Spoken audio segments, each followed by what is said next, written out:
Hey guys, it's Terry from the Quarter Acre. How are you doing today? I hope you're doing great, and thank you so much for stopping by. Today, I just kind of wanted to chat a little bit about how our third quarter of homeschool is going. So we are 3/4 of the way through the year.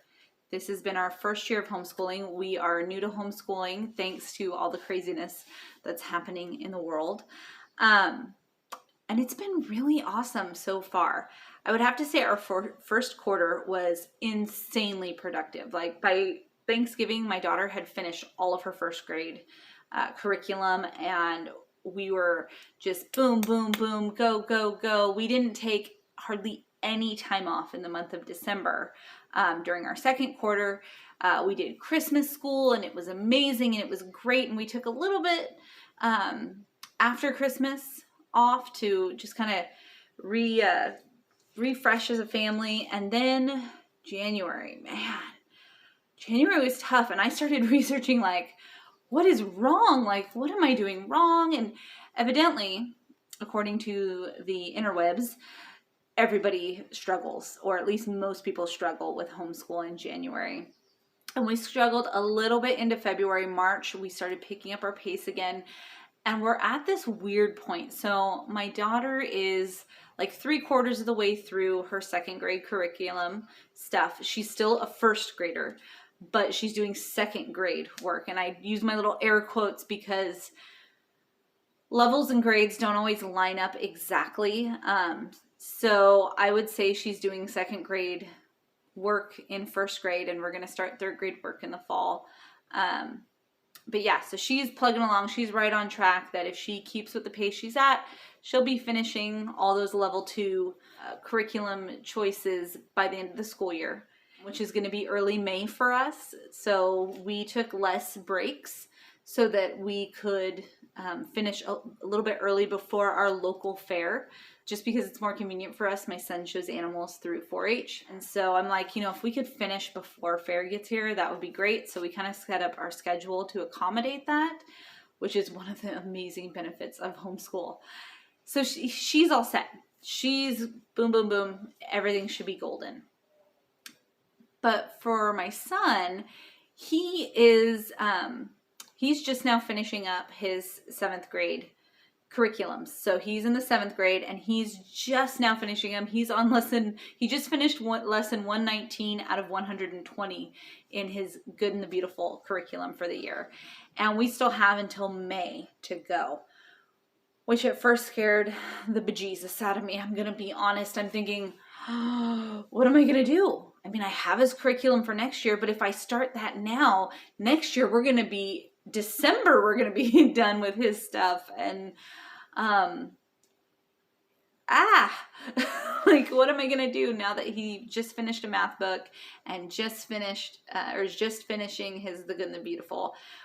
Science, I'm not worried about. We've got that set up by quarter. So we're finishing up human body, and then we're going to move into kingdoms and classifications. So that is good.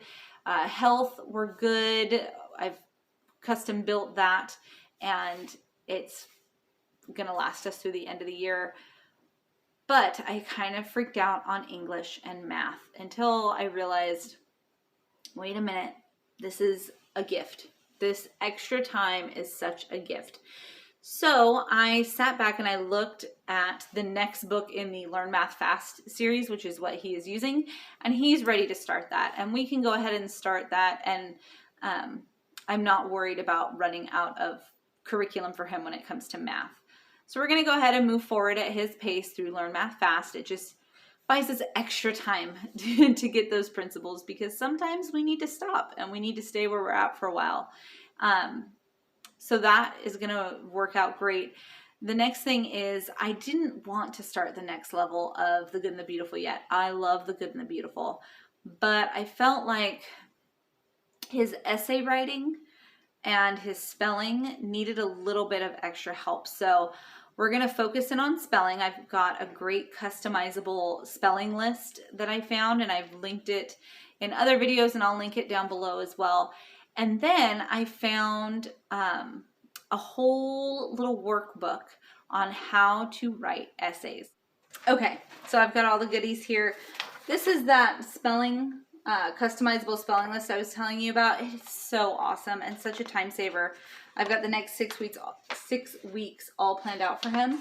And so he'll be doing a spelling packet every week.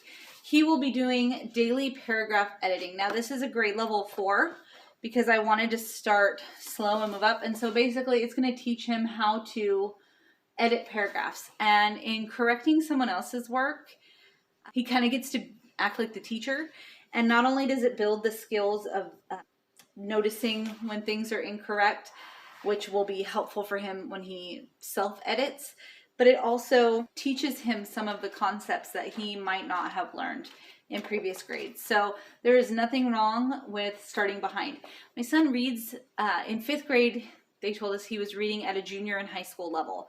So when it comes to reading, he's out of this world. And he can read aloud better than many adults I know.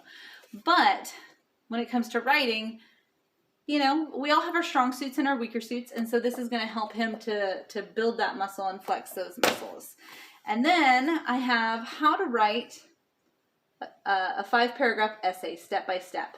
And so one of the things I noticed in his The Good and the Beautiful writing is even though he has amazing verbal communication skills, amazing reading skills, his writing skills are very minimal. He is a very short, sweet, and to the point kind of guy. He's the type of guy that if you ask him a question, it's a yes or no answer, or the shortest answer possible. And so what I am hoping is that this workbook is going to help him develop those writing skills, because I really think the 5-paragraph essay is so important. I mean, I just completed my early childhood education degree a couple years ago, and man, I was writing essays all the time. And having that skill is just, I think, so important. So that's what we're going to be working on for him for the rest of this quarter and 4th quarter. And that's the coolest thing, is that with homeschool, you can really decide what's important for your kid and meet them where they are. And it's just really fun. Some of the things that I'm enjoying right now for homeschool are our read-alouds together. We're reading through we're listening to the audiobook of the Percy Jackson and the Labyrinth book. We've gone through all of them up to that point, and that's been really fun. My son's already read them all, but he's like, I really like the guy's voice who narrates it. And it's just fun. We all do it together, and we've got the CD player up there, and we'll turn it on when we're doing independent work or when we're cleaning the house. It is so much more fun to clean when you've got an audiobook on. So that's something that we're enjoying. Let's see what else I am enjoying, and I'm going to link below to my new favorite brownie recipe. So for those of you who don't know, my husband and I, we eat a ketogenic diet. 1, for weight loss, and 2, just for overall general health. It makes us feel so much better. The kids aren't keto, but we are. And so I found a brownie recipe that is out of this world. Oh my goodness, it is so good. And it's got my favorite keto treat, the Lily's chocolate chips. I am not sponsored by Lily's, but I will link to them down below. You can get them on Amazon. They're amazing. So I want to share that with you, because sometimes at the end of the day, after you've been teaching all day, all you really need is just a brownie to get you through to bedtime. What are your favorite things that you are using, utilizing, listening to, snacking on? What are you doing to keep your sanity in this 3rd quarter as we near the end of the school year? Like, what is your vice or your advice? Let me know in the comment section down below, and don't forget to like and subscribe. Have a great day.